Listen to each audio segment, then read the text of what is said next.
Le terme de bioluminescence vient à la fois d'une étymologie grecque et latine, bios qui signifie vie en grec et lumen qui signifie lumière en latin.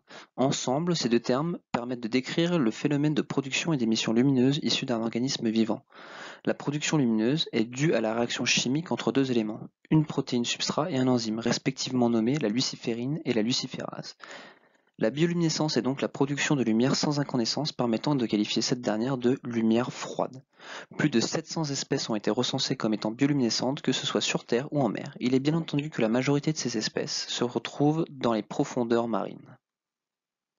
Dans l'Antiquité, il y a pour la première fois une notion de bioluminescence évoquée dans un livre chinois datant entre 1500 et 1000 avant Jésus-Christ. Ce livre s'intitule le Livre des Odes et évoque la bioluminescence observée chez les vers luisants ou encore les lucioles. Un demi-siècle plus tard, les Grecs observent et retranscrivent les impressions qu'ils ont eues sur la surface de la mer phosphorescente entre 610 et 546 avant Jésus-Christ. Homère et d'autres écrivains de l'époque évoquent explicitement des créatures luminescentes telles que les méduses ou encore des insectes. Au Moyen Âge, en 400 ans avant Jésus-Christ, Aristote décrira dans son œuvre Météorologia les aurores boréales. Durant le 1er siècle après Jésus-Christ, de nombreuses espèces sont découvertes qui présentent des signes de bioluminescence tels que du bois pourri phosphorescent, des plantes lumineuses ou encore le poisson lanterne. Étant donné que cette période est marquée par une croyance incorruptible, les phénomènes de bioluminescence sont plus ou moins associés aux manifestations des esprits. La Renaissance, c'est à cette période que les recherches sur la bioluminescence prennent de la notoriété avec la sortie de quelques ouvrages qui vont révolutionner l'approche que nous avions sur ce phénomène jusqu'à présent. Gonzalo Fernández Oviedo publiera en 1400 un livre détaillant une multitude d'insectes ayant recours à ce phénomène. Par la suite, l'historien Konrad Gessner publiera en 1555 un recueil qui rassemblera la totalité des découvertes faites jusqu'à présent. Cet ouvrage lancera réellement les recherches sur ce phénomène. Vers la fin du XVIIe siècle, il notait que le feu n'est plus la seule source de lumière, mais la bioluminescence en fait partie.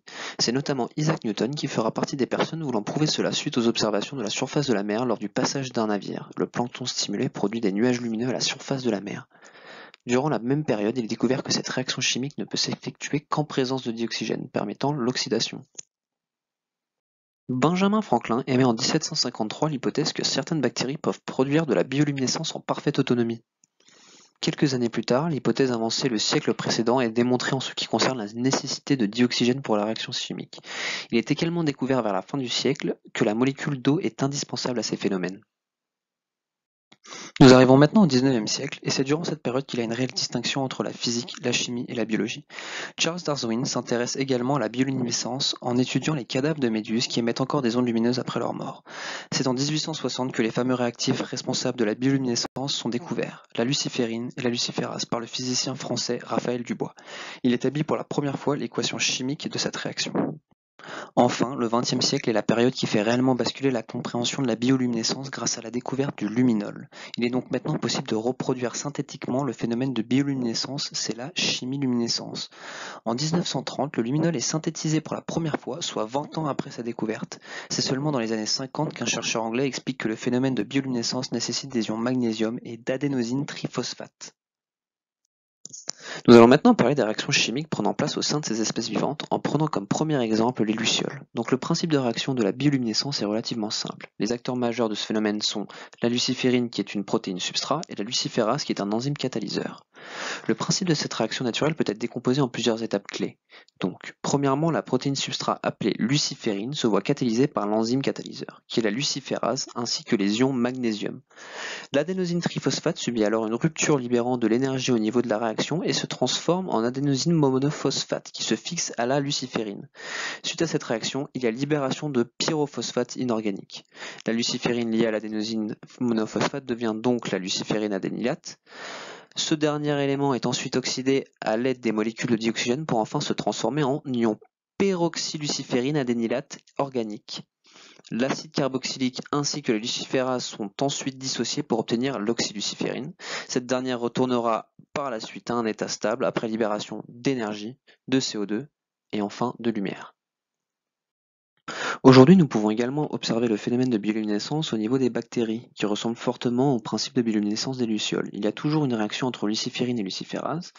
Donc, les 4 éléments chimiques présents lors de cette réaction sont la luciférine, qui est un enzyme catalyseur, la flavine mononucléotide réduite FMNH2, qui fait office de luciférine, un aldéhyne et de l'oxygène moléculaire. Le principe de cette réaction est grossièrement similaire à la bioluminescence des lucioles. Suite à l'enclenchement de la réaction, l'aldéhyde et la flavine mononucléotide réduite sont oxydées, permettant de qualifier cette oxydation de double. Afin d'avoir une réelle approche du sujet, voyons voir ce qu'il se passe à l'échelle atomique.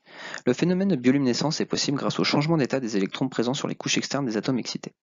Nous pouvons définir l'excitation d'un atome lors du passage d'un électron d'une couche électronique inférieure stable à une couche supérieure plus éloignée dite instable ou excitée. Ce changement d'état est dû à une absorption d'énergie par l'atome résultant en un déséquilibre interne. Tout corps ne pouvant rester éternellement dans un état instable se verra retourner à une structure plus stable par la suite, signifiant que l'électron va inévitablement retourner sur sa couche électronique stable initiale. Lors de l'excitation de l'atome, de l'énergie a été absorbée pour modifier la structure de l'atome. Il est donc inévitable que cette énergie soit par la suite libérée sous n'importe quelle forme possible. Nous avons en l'occurrence ici libération d'un photon lumineux, il y a donc production de lumière. Le phénomène de rayonnement est donc simplement le passage de cette énergie à travers l'ensemble des électrons présents sur les couches de l'atome. Un électron va absorber de l'énergie, l'éloignant de son orbite originale sur une couche instable. Lors de la libération du photon par la suite, un autre électron va à son tour subir le phénomène similaire. Par réaction en chaîne, nous pouvons observer un phénomène de rayonnement de l'élément. Il faut savoir qu'un photon est une particule ne comportant pas de charge qui se déplace à la vitesse de la lumière et dont la masse est nulle. Le phénomène peut donc être expliqué en 3 étapes. Premièrement, l'atome reçoit un excès d'énergie excitant l'électron. Deuxièmement, l'électron chargé d'énergie en excès se déplace sur la couche excitée supérieure. Et enfin, l'électron retourne à son état initial tout en libérant l'énergie qu'il avait absorbée au préalable. Parlons maintenant des longueurs d'onde lumineuses. Les couleurs peuvent varier sur la totalité du spectre lumineux quand on observe la bioluminescence, allant de l'infrarouge à l'ultraviolet. L'œil humain ne peut percevoir que les longueurs d'onde situées entre 400 et 800 nanomètres, allant de l'ultraviolet à l'infrarouge.